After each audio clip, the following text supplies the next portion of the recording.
as a guy that did damn near 10 years.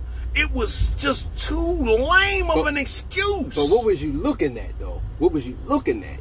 What you mean? You said you did 10. Oh, 6 to 15, but they was trying to give me 34 to 165. Right. That's the truth, man. Right. When I heard those numbers, I was like, oh, shit. So to rise above that, yeah. And again, you know, you went out here and you was able to change your whole whole life pretty much. Yeah, because I did not want to accept that I'm a convicted felon. That's why I can't get a job. Mm-hmm. John was not going to accept that excuse even to himself for me to tell myself that shit. Right. Because look at me.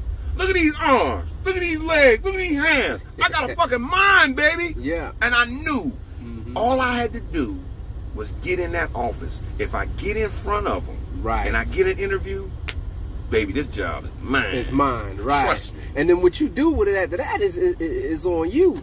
But it could be done, and a lot of guys was asking in the comments, you know, saying, hey, you know, how do you, you know, can I get a CDL as a felon? You got companies out here that's paying for you to get it now. Yep. You know what I mean? They paying for felons to get it now. Yeah. You know, friend of mine, I won't put his name out there because he, you know, he don't know about this video, so, you know, I'm sure he wouldn't have an issue with it. But a friend of mine, went with a company, and then they ended up, you know, I think they told him 2 years they had to work for him or something like that, or a year and a half he had to work for him, and that he had to work for them to get the to wash the slate, for the school bill.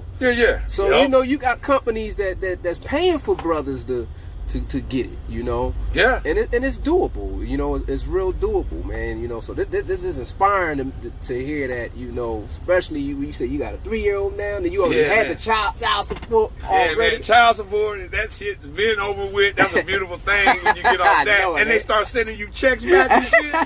Oh man, my daughter's mother was mad at the motherfucker. These motherfuckers, that's my money. I'm like, shit, bitch, no, it ain't. No more. This shit done stop, right? Hell yeah. It done stop. Cause they was letting her get that shit. Cause I was behind on some shit, and they was letting her get that even after my kids done grown and out of school, got careers, cars better than mine, swimming pools and shit in their backyards. I'm still living in a fucking bullshit ass apartment, driving a raggedy ass 98 Chevy ST, and man, fuck that shit. Hell yeah, but man, hey. But yeah, now I got a 3-year-old and I'm 51. You believe that shit? Wow. Yeah. I wouldn't have guessed it. I wouldn't have guessed it. Yeah, man. So let me ask this. How long would you say, John, that it took for you to get to that light at the tunnel? Because you know you see the light, but then you know it may take so long for you to start be like, all right, I'm getting somewhere. How long did it take you to get to that point? Okay. I've got to say, because let me say this, because when I started, I had a lot of motherfucking discouraging moments where I was like, why am I doing this shit? Yeah. You know, why am I doing it? Because I came out after, you know, I'm in the new generation, so it's like, I'm seeing these companies, they raping me, they treating me this way, and I'm like, damn, why am I doing this shit? Because this ain't like they told me it was going to be. Yeah. And I almost threw the towel in. They lied to you. I almost threw the towel in. So, but I started seeing that light, but it wasn't for me. It was until I started doing my own thing, kind of being able to call the shots a little bit, you know. So what was that? Did you have them moments, or when you had that, you know, that light at the end of the tunnel, and you started seeing that what you were doing? Because you gotta think, man, and this for the people that's watching, you gotta think, you just sat here and said you done did some crazy stuff, and you still had the motivation to get past that. So that's kind of deep. You know what I'm saying? Because I just... You had to keep yourself motivated some kind of way. So I'm assuming that you started seeing something. Yeah, well... That's what I'm saying. Well, I had to... Let me back up a little bit. You know, while I was in the joint, my mother passed away. Wow. And, yeah, that shit was... Man. I know that was hard, man. at that point, I didn't give a fuck if I got out or not. You know, it's like, why am I in a hurry to go home now? Fuck it. I'll sit here for 15 years. I don't give a shit now. That's real. I feel you. You know, because she gone. But it was her. She always asked me, Johnny, if I ain't here, will you be able to take care of yourself? And I used to tell her, yeah. And I got out, and I just basically, like I told my father a couple days ago, even though it may not have seemed like I wasn't listening to you guys, but I really did. I listened to my parents, and I applied everything that they taught me when I got out, and I had to basically motivate myself. If you can't motivate yourself or have self-control, then somebody will set goals for you to keep it real.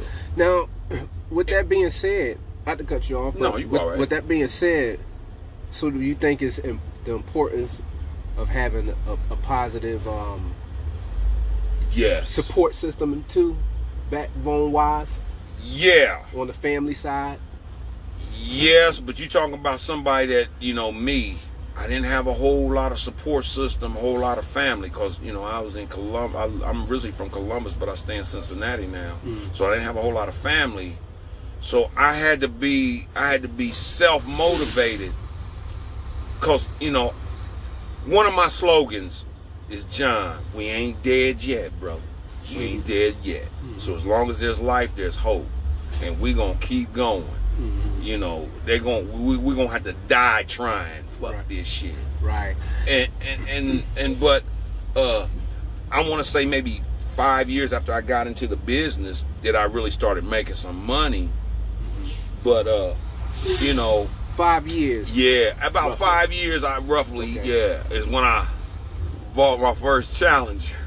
I ain't buying no fucking house. I bought a Challenger. Like most people do, they start buying the toys first. Right, and then I don't know, 3 or 4 years later, I bought a fucking house. Yeah. But I had to, because at the time I didn't have no kids. You know, my kids were grown, you know, and I ain't had no kids, so I ain't had no deductions and stuff. So Uncle Sam, I'm making all this money, and Uncle Sam was basically telling me to bend over. Right. You know, so I had to get some deductions, either buy a house or have a baby. So I ended up buying a house first, and then, I don't know, a couple years later, me and my wife was out of condoms, and boom, there we go. You know, I get a phone call. You know, wow. It's cool. I wish I'd have did it sooner, though. I wish I'd have did it 10 years ago. I didn't know. Right. But I just want to say, man, that you got to motivate yourself, because nobody's going to do it for you. Yeah. When you start making money in this business, I'm telling you right now, them cats that you thought was your friends, okay, quietly, they hating on me, because they was hating on me. A guy, because I'm not able to come home and sit with him and drink beer and smoke reefer and all this old shit, and he see me, you know, buying TVs and bed, and I got a fucking all white, solid white, red-nosed pit bull. Now he mad. And, you know, I ain't here no more to give him $5, because he used to wait on me to get home from work, because he didn't work to give him $5 so he can get a beer. Now I can't do it no more. Now he don't like me. He mad. Right. You know, so these people going to be mad at you. Separate yourself from those people. Stick with people that's on the same page you're on. Trust me on this. If you hang out with bullshit niggas, you going to be bullshit. That's real. You get out of it what you put into it. Yeah. So don't put into you bullshit, man. Yeah. Keep them clowns away, man. Yeah. You know, for real. Yeah. And what would you say on the just as far as new guys coming out trying to get ahead out here? Okay. I'm gonna keep, because I can't help but be honest. You know, I'm trying to, believe it or not, I'm trying to sugarcoat something, and I can't. I can't get enough sugar to give you some sugarcoated shit. So I gotta give it to you. You see why I had to do this interview, man? This is exactly why, man. You gotta be out here tripping. I said I got to catch this, brother. These white folks do not want you out here on the road. Listen to your CB.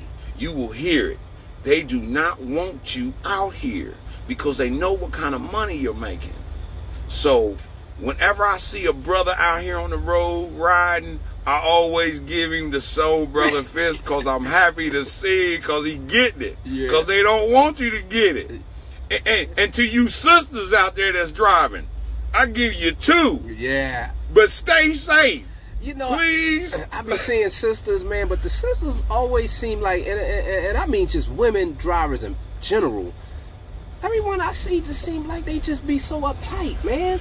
Because they afraid of these men. They listening to their CB and these men talking crazy and shit. I spoke to one girl, say, hey, how you doing? She was exercising and she just looked like, I said, sister, I ain't trying to get with you, just speaking to you. Because I like to see the women out there just rolling, man, you know.